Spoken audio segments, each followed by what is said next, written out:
はい、こんにちは、梅野です。本日は望遠ズームレンズを使ってひまわりを撮っていきましょう。はい、ではここのひまわりを撮っていきます。背景のところにビニールハウスがあるんですけど、あそこに光が当たって反射してますので、ここにピントを合わせることで背景の反射しているのが玉ボケになってくれると思います。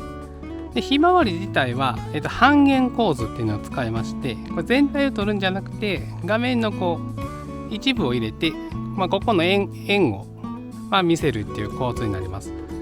で後ろの玉ボケは2分割のラインに配置することで全体的にバランスよく撮れるんじゃないかなと思います。はい、カメラを設定していきます。開放 F 値の 2.8 にすると後ろの玉ボケがちょっとラグビー状の形になってしまいますので F 値4まで絞って円形の玉ボケにしていきます。シャッタースピードは1000分の1秒出てますので ISO 感度100で OK です。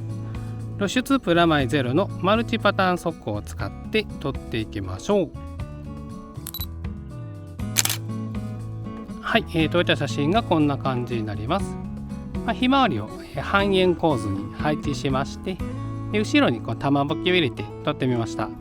2分割構図の位置に玉ボケを入れたかったんですけれども、ちょっとこのひまわりとのバランスの関係で入れなかったので、3分割の下のラインぐらいに配置して撮りました。半円構図と他の構図とで玉ボケと組み合わせて撮ったような写真になります。それでは次撮っていきましょう。はい、ここ撮っていきましょう。背景に山がありますので、あれを背景に使うことで背景を暗くしてひまわりの黄色を目立たせて撮っていきます。で撮っていくひまわりがど真ん中付近になるんですけど、ちょっと周りが空いたところに斜め向いて咲いているひまわりがありますので、そこを縦構図で切り取っていきます。で手前にあるひまわりとかひまわりの葉っぱを前ボケに使って左側の画面は明るくしてで背景は暗くしてでメインのピントを合わせるひまわりは3分割の右上の交差点に配置して撮っていこうと思います。はい、画面を設定していきます。前ボケを使いたいので F 値は 2.8 に設定しました。シャッタースピードは3200分の1秒出てますので ISO 感度100で OK です。露出プラマイ0のマルチパターン速攻を使って撮っていきましょう。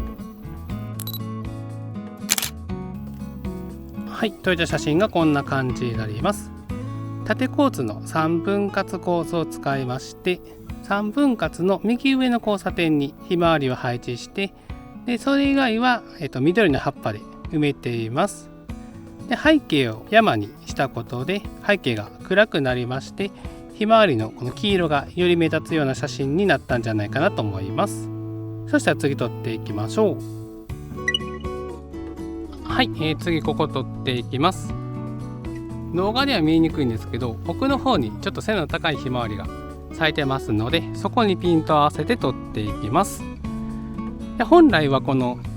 同じ高さに立っているひまわりの中でピョロッと出たひまわりを撮りたいんですけれども、ご覧の通り僕の身長よりひまわりが高いのでそういう感じでは撮れません。なので他の方法を使って撮っていきます。今回使っていくのは8分の2構図っていうのと3分割を組み合わせた構図を使っていこうかと思ってまして、画面の8割をここのひまわりとこっちのひまわりで埋めまして、その間から奥にピョロッと見えるひまわりにピントを合わせて撮っていきます。そうすることで、ピントを合わせたいひまわりを、一部だけ 20% ぐらいにすることができるのと配置を3分割構図にすることでバランスのいい写真になるんじゃないかなと思います。はい、カメラを設定していきます。前ボケを使いつつ背景のピントを合わせるひまわりはしっかりした解像感で撮りたいのでちょっと絞って F 値4に設定しました。シャッタースピードは2000分の1秒出てますので ISO 感度100で OK です。露出プラマイ0のマルチパターン速攻を使って撮っていきましょう。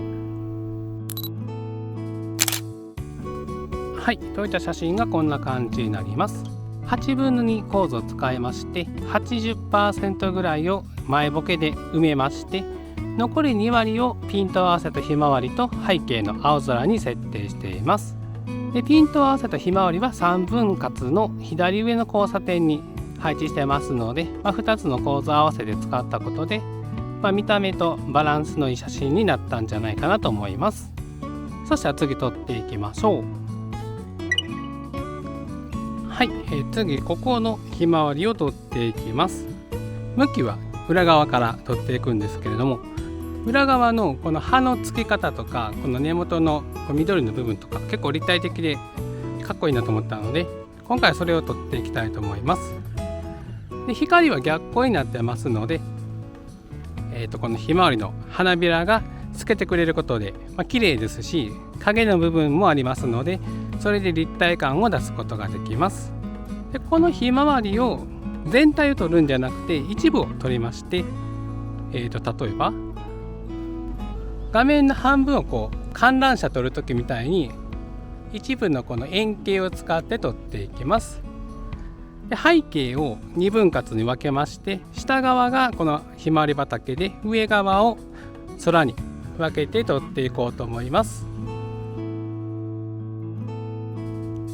はい、カメラを設定していきます。花びら部分全体にピントを合わせたいので F 値は9に絞って撮っていきます。シャッタースピードは320分の1秒出てますので ISO 感度100で OK です。で露出プラマイゼロのマルチパターン速攻を使って撮っていきましょう。はい、撮れた写真がこんな感じになります。ひまわりの裏側を撮りまして、で円形構図を使って撮っています。そうすることでこの花びらの曲線の綺麗さを出すことができますし、背景を2分割にしたことで、だいたい四隅、左側の四隅が下がひまわり畑、左上が空で、右側は被写体という形で配置してみました。F 値9まで絞ったことで、花びらのところはだいたい全体的にピントがしっかり合いましたし、解像感も上がって、いい感じに撮れたんじゃないかなと思います。そしたら次撮っていきましょう。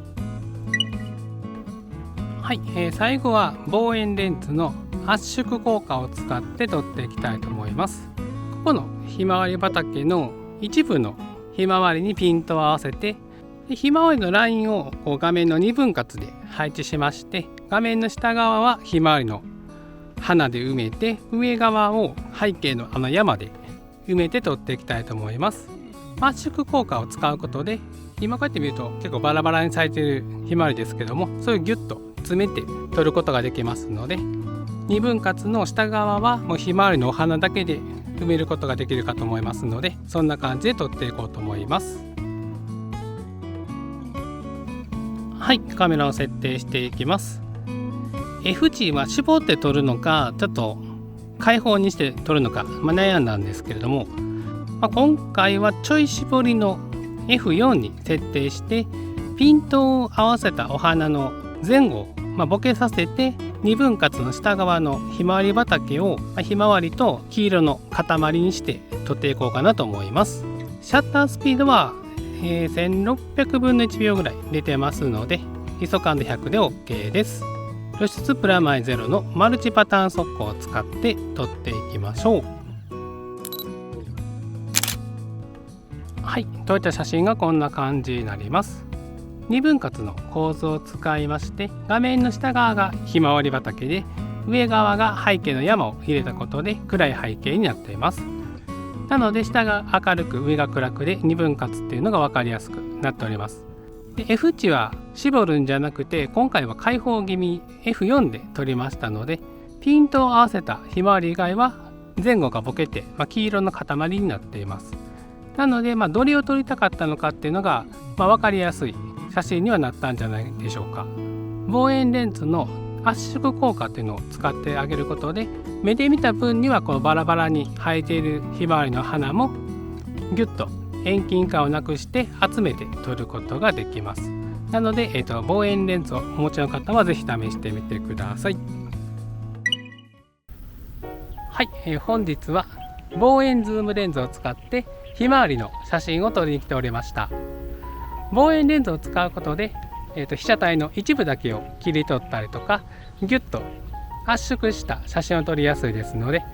望遠ズームをお持ちの方はぜひひまわりも撮りに来てみてください。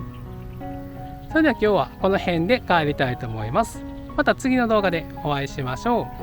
う。さようなら。